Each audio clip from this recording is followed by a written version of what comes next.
Jangan lupa subscribe, like, komen, dan share YouTube TVRI Bengkulu. Dan nyalakan loncengnya ya.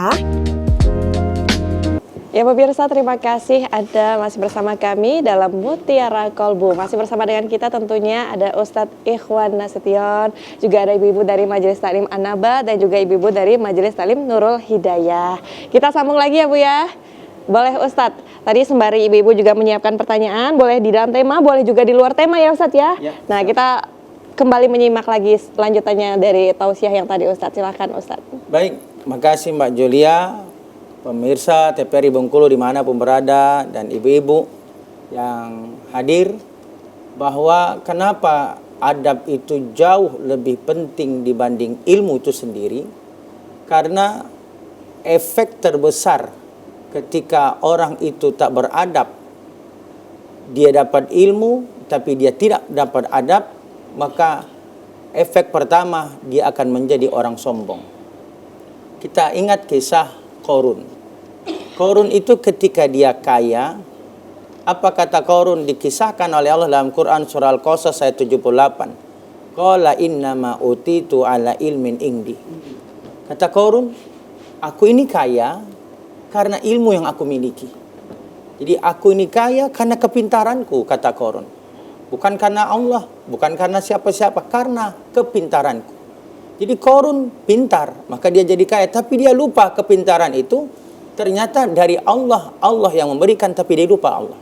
Maka inilah ketika salah satu kita berilmu tapi tidak beradab, puncaknya kita akan lahir jadi orang sombong. Orang berilmu tanpa beradab itu kisah iblis. Iblis itu makhluk Allah pintar. Saking pintarnya iblis, dia tak akan pernah berhenti untuk menggoda manusia. Itu iblis. Tapi iblis tak beradab.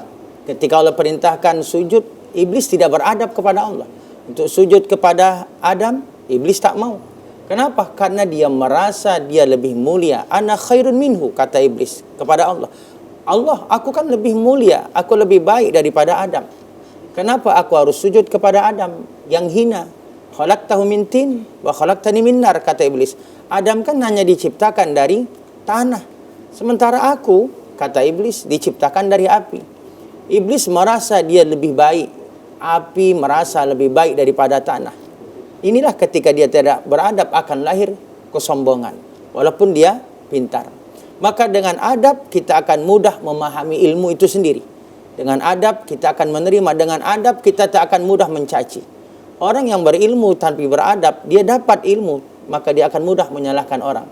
Dia katakan si A sesat, si A salah, dia yang benar. Itulah kesombongan ketika dia tidak beradab. Maka inilah kenapa pentingnya adab itu terlebih dahulu sebelum ilmu. Begitu juga adab itu, ada adab seorang hamba kepada Allah. Maka adab kita kepada Allah ada adab-adabnya. Bagaimana kita beribadah, ada adab yang harus kita perhatikan kepada Allah. Oh, beribadah itu adab kepada Allah, harus niat kita hanya kepada Allah. Ketika ada orang beribadah, dia beramal, tapi dia lupa adabnya kepada Allah, maka amalnya, ibadahnya menjadikan dia itu tersesat, dan itu efek kerja adab. Nabi kisahkan dalam hadis, inna awalan nas yukda yaumal qiyamah, kata Nabi, ada orang yang diadili nanti pada hari kiamat. 3 orang ini melakukan amal, 1 orang mati syahid, 2 orang belajar agama, 1 lagi orang yang mereka yang sedekah. Diadili orang mati syahid. Ketika orang mati syahid Allah adili, fa'arafahu ni'amahu fa'arafa, Allah tampakkan dulu nikmat-nikmat yang dia dapat waktu hidup. Maka orang mati syahid ini berkata, ya Allah, ini nikmatmu yang kau berikan kepadaku di dunia. Maka Allah bertanya kepada orang yang mati syahid, fama amil tafi, apa yang kau lakukan dengan nikmatku ini waktu di dunia? Apa kata orang mati syahid? Qataltu fik hatta ustusitu. Aku berperang di jalanmu karenamu sampai aku mati syahid. Loh ya Allah, kata orang mati syahid. Tapi apa kata Allah? Qala kadzabta. Bohong, kata Allah. Kau berperang itu bukan karena aku. Tapi kau berperang itu li ayyu qala jari, biar dikatakan orang gagah, biar dikatakan pemberani, biar dikatakan orang hebat. Faqad qila, dan itu kan keinginanmu, ingin dipuji. Dia berperang, tapi adabnya kepada Allah, dia lupakan niatnya itu, bukan karena Allah. Dia ingin karena manusia, bukan karena Allah. Maka murka Allah.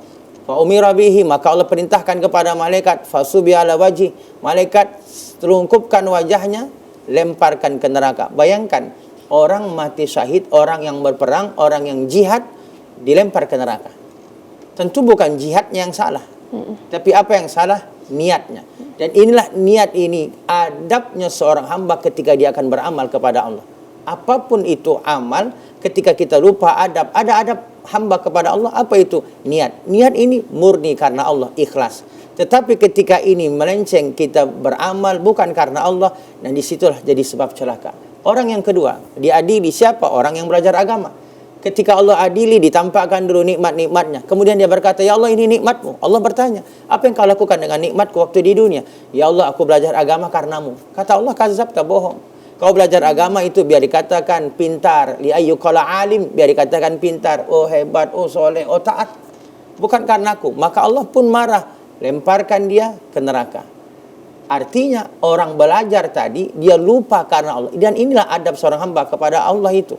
Maka dia niatnya bukan karena Allah, tapi niatnya kepada makhluk Allah biar dipuji, biar disanjung. Murka Allah. Bayangkan orang belajar justru dilempar ke neraka.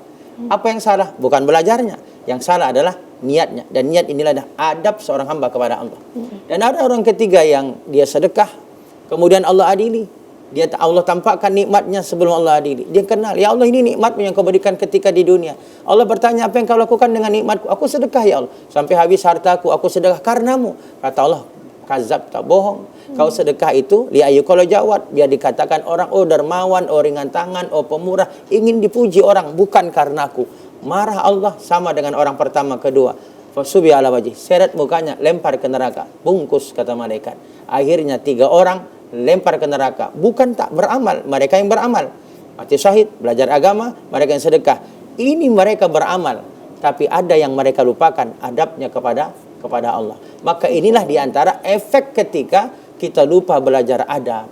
Gitu, Mbak. Masya Allah, berarti memang untuk makna kiasan padi semakin berisi maka semakin merunduk. Berarti isinya artinya adalah semakin berilmu itu harus semakin tinggi juga adabnya begitu, atau lebih dahulu adab itu tadi. Kalau ya Ustaz sudah ya. merunduk berarti dipanen padinya.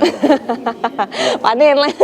Baik, Ustadz menarik sekali, tapi kita harus jeda dulu, nanti kita sambung lagi ya. Pemirsa jangan kemana-mana, tetap bersama kami dalam Mutiara Kolbu.